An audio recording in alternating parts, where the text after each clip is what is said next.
Today we looked at Unit 4, Lesson 3, and we were continuing to review proportional relationships from Unit 2 and use the constants of proportionality to solve problems. And remember, the constant of proportionality, or our k value, is the number we multiply from one side of the table across to the other side of the table.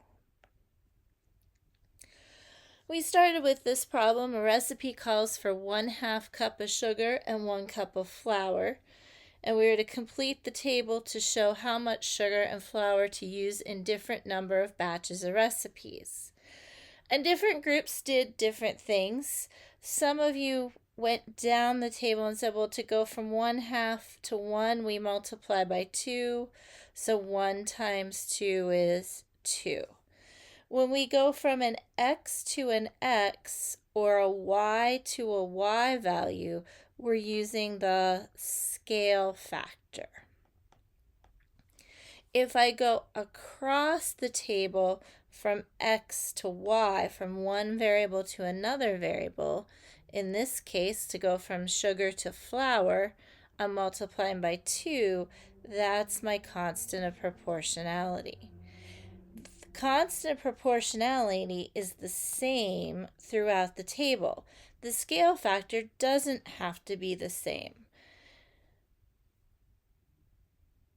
If I go across the table, if I tried to go from 3/4 to 1, the scale factor would not be 2. The scale factor would be 4/3.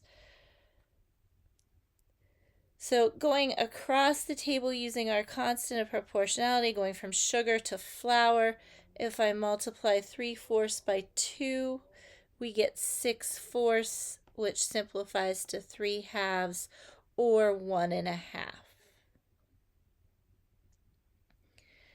For the remaining ones, we had the flour and we needed to go to the sugar. So I could go down the table and say to go from 1 to 2.5, we're going to multiply by 2.5. So if I multiply 1/2 by 2.5, which is 5/2, we end up with 5/4, meaning we would have 5/4, or 1 1/4 cup of sugar. But we also remember that the two constants of proportionality are reciprocals. So to go from sugar to flour, the constant of proportionality is 2. To go from flour to sugar, the constant of proportionality is 1/2. And remember, this is saying, the 2 is saying that flour is proportional to sugar. The 1/2 is saying that sugar is proportional to flour. So for the 1 3/4, that means I can multiply 1 3/4 times 1/2, or 7/4 times 1/2, which gives us 7/8 cups of sugar. Then we had some problems where it said to find the answer to each question and then write an equation to represent the situation. Don't forget to tell what your variables represent. Tyler swims at a constant speed, 5 meters every 4 seconds. How long does it take him to swim 114 meters? They set up a table for us, and our missing number is the time, which means I want to go from distance from meters to seconds. And my constant proportionality, remember to go from left to right, we would do y divided by x, or 4 divided by 5. And we're just going to leave it as a fraction. That means the K value showing that time is proportional to the meters is 4/5. So we multiply 114 by 4/5, or 4/5 is 0.8, and we end up with 91.2 seconds. Our equation then, x is going to be our meters, y is going to be our hours. Our equation, 4/5 x equals y. Time is proportional to meters. Y equals proportional. We're looking at our constant of proportionality. Our meters is x. A factory produces 3 bottles of sparkling water for every 8 bottles of plain water. How many bottles of sparkling water does the company produce when it produces 600 bottles of plain water? They put the table for us with labels: 3 bottles of sparkling water, 8 bottles of plain water. It doesn't matter in a proportional relationship. We could have made the table the other way. 600 bottles of plain water. So now I actually want to go start at the plain and go to the sparkling, which means I want to show sparkling is proportional to the plain. Finding that constant proportionality, I'm going to do 3 divided by 8, which is 3/8. So we're going to multiply 600 by 3/8. 600 over 1 times 3 over 8 gives us 1,800 over 8, which simplifies down to 225 bottles of sparkling water. If we let x be the sparkling, or we don't have to use x and y. We could even use S for sparkling water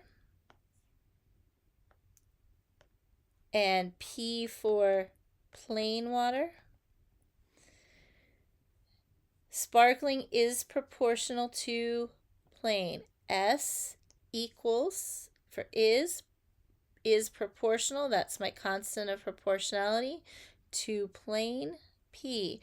So we have 3/8 P equals S. The other equation we could write that for that then, remember we do the reciprocal, so 8/3, and we switch the variables, so 8/3 S equals P. A certain shade of light blue paint is made by mixing 1.5 quarts of blue paint with 5 quarts of white paint.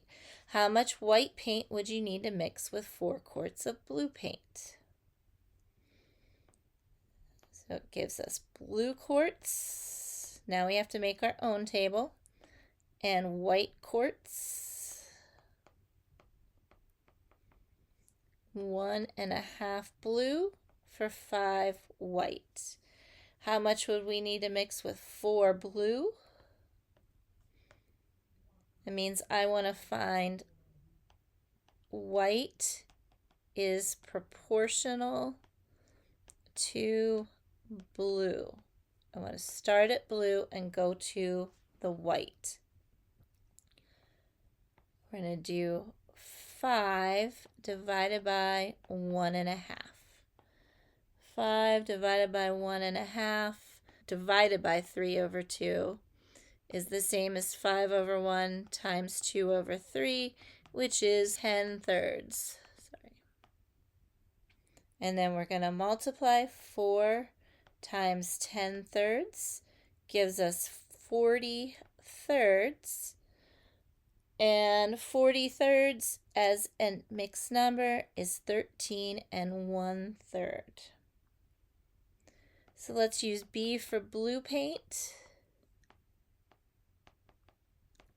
and W for white paint. White is, so W is equals proportional. We want our constant of proportionality, 10/3, to blue, so multiply by blue, B. The other equation, if we take the reciprocal, we get 3/10, and then we switch the variables. B equals 3/10 W. Did it matter which heading goes in which column? No. And then we revisited the juice problem. Priya mixes 2½ cups of water with 1/3 cup of orange juice concentrate. Diego mixes 1 2/3 cups of water with 1/4 cup of juice concentrate. How much concentrate should each of them mix with 100 cups of water to make juice that tastes the same as the original recipe? So I'm just going to do Priya's. So we have water and we have orange juice, 2½ cups of water, 1/3 cup of orange juice. We want 100 cups of water. So I need to find the cups of orange juice. I'm going to find my constant proportionality saying orange juice is proportional to water, meaning we're going to do 1/3 divided by 2½. 2½ is 5/2. 1/3 divided by 5/2 is 1/3 times 2/5, which gives us 2/15 for our constant of proportionality. And then we multiply 100 by 2/15, and we end up with 215, which simplifies down to 40/3 or 13 1/3 cups. So we find our constant of proportionality, and then we can multiply.